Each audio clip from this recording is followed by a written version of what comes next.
this with the Catholic Church. Is this an issue about contraception? No, it is not. This is an issue about government coercion, government corruption and power, and forcing themselves on you.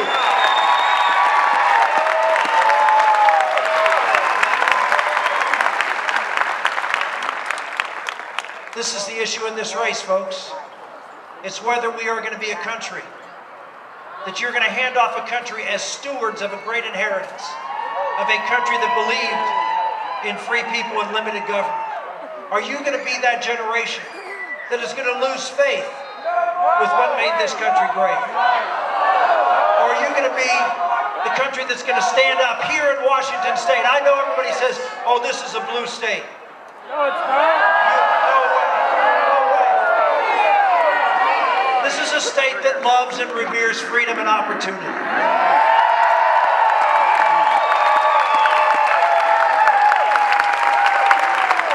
This is a fiercely independent state that understands how you can take something small and grow it into something great and create wealth and opportunity.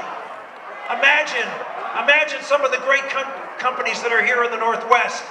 Had Obamacare been in place and they were at 49 employees, and to go to 50 was going to cost them $40,000 a year. Would they have held back? Would they have said, well, maybe we just need to stay small, so we're not going to be able to grow because the government's going to come in and cost us so much money it may put us out of business? This is what's at stake. Your freedom and opportunity to provide for you and your family, to grow your small business into something that can be great and transform this country like you have here in this great area of this country. You are a model of what good ideas and taking risks and believing in free people and free markets, what that will do to transform a region into the shining city that this city is.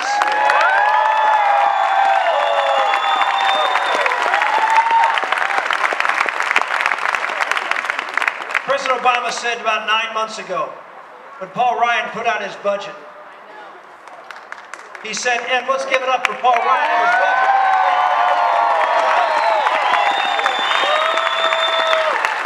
And I support that budget. The only problem I have with Paul Ryan's budget, it doesn't do it soon enough. We are in crisis now. We are in crisis. We are looking at the president's budget came out today. Another $1 trillion budget deficit. Another tax-the-rich scheme. More debt, more government, more control, less freedom, less opportunity. Folks, when the president criticized Paul Ryan's budget 9 months ago, he went and listed all of these government programs, from Medicaid to unemployment insurance to Social Security.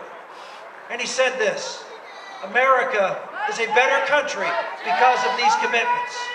And then he reads off his teleprompter. My teleprompter's way in the back. You can't see it, but it's there. And he reads off his teleprompter. I'll go one step further, he said. He said, America was not a great country until these programs.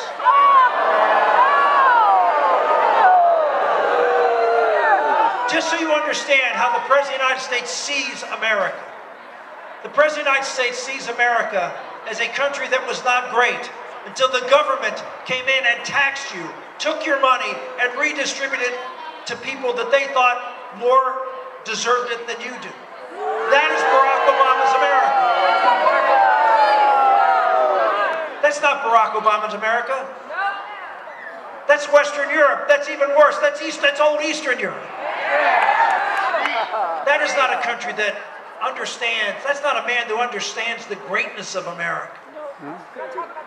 I'm not running for President of the United States to be the most powerful person in America to tell you what to do. I'm running for President of the United States so you're the most powerful person in America.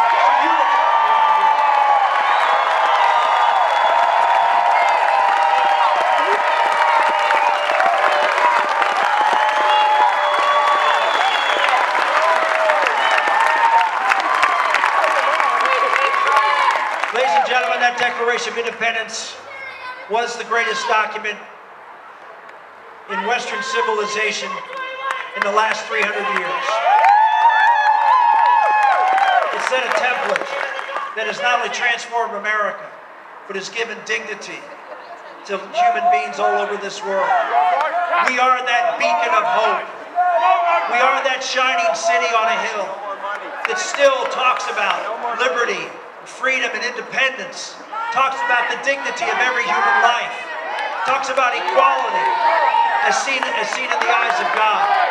And that is the hope that people have, that they too can make their countries like our country. Well, ladies and gentlemen, at the end of that Declaration of Independence, there was a phrase. And the phrase said, "We pledge our lives, our fortune, and our sacred honor." They pledged their lives, their fortune, and their sacred honor. This was back in 1776, as we declared our independence from the most powerful military on the face of the earth.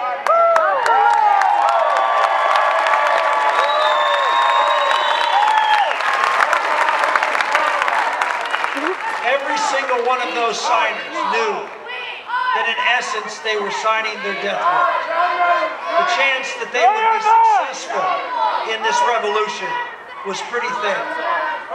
They knew that they were standing up, and by signing it, these were people of wealth.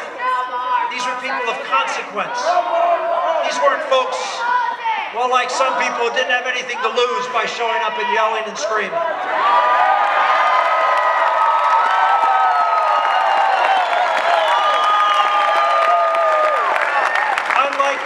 Their rights were not protected. They didn't have the freedom to get up and say these things. They did so boldly, so they would have the opportunity to speak, and all of us would have the opportunity to speak.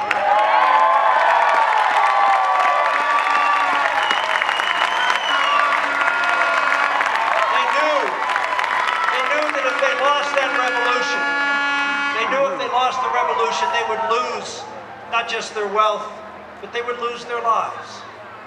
They were willing to pledge their lives. To do what?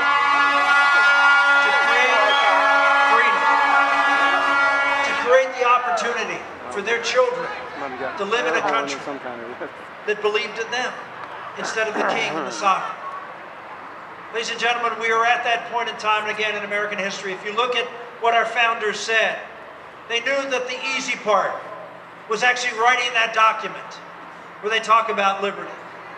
They knew the hard part would, for generations unseen, to be able to keep that flame lit, to keep that torch burning for freedom.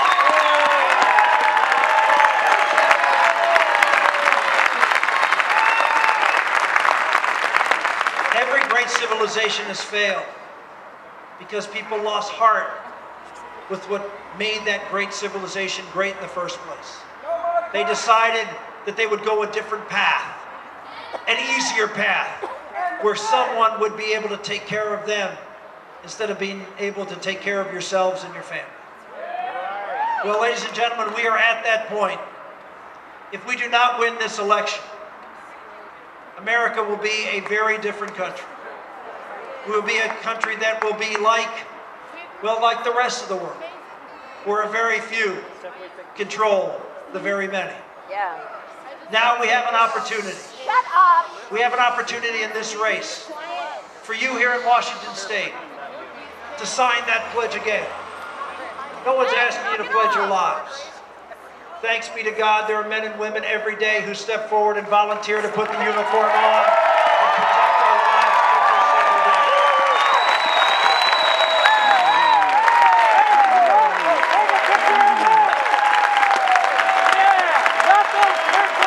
We thank those who do and those who did as veterans in this country.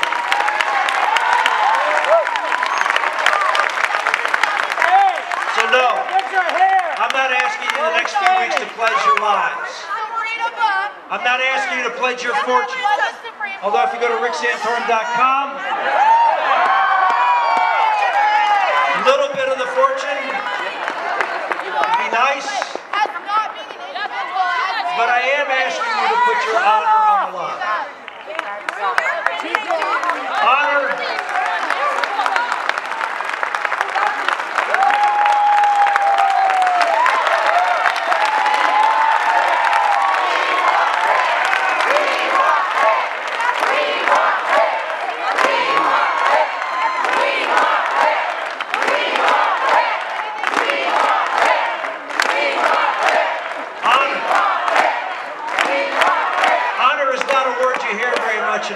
today. But it's a very important thing. Honor. Something that you in this country, you've been given. You in your own family.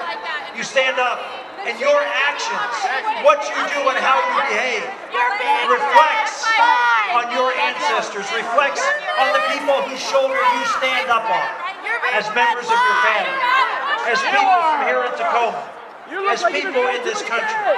We are all been given a great inheritance. And now it is our duty, to honor that gift that we've been given.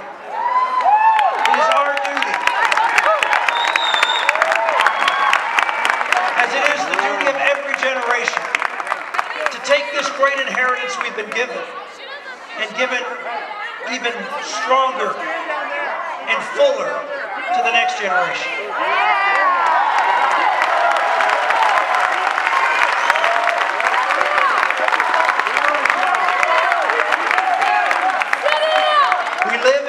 As you can hear from the discourse here tonight, we live in a consequential time.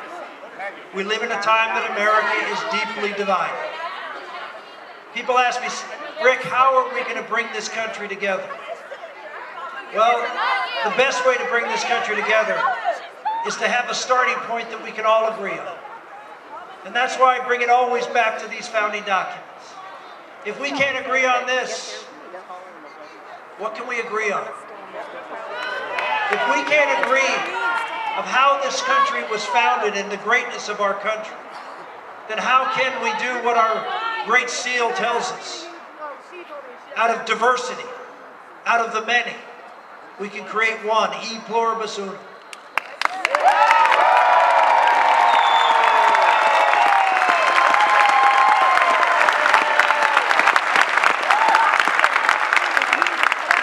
The greatness of our country is not our diversity. The greatness of our country is, in spite of our diversity, we can come together and we can join together and build a great and just society where everybody has opportunity to participate in the greatness of our country.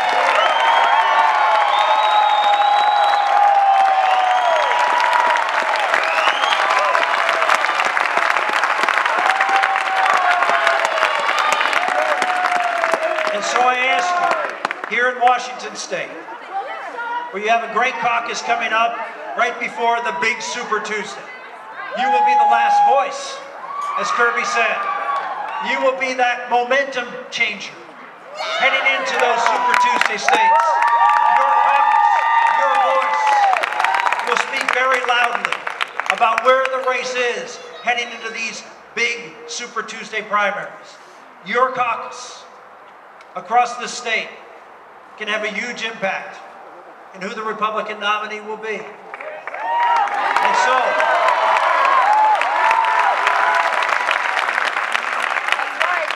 I ask each and every one of you to do your duty, to live up to your honor, to come forward and to go to those caucuses on Saturday morning, to express your preference, to run if you could for delegate for me. I'd appreciate that.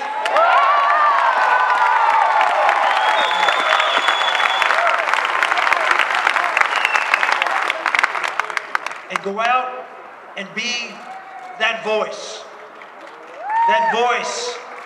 for freedom, that voice for opportunity, that voice for honor, that voice for a great and prosperous America, one that believes in free people and bottom up, one that believes that the greatest days for America are ahead of us if we believe in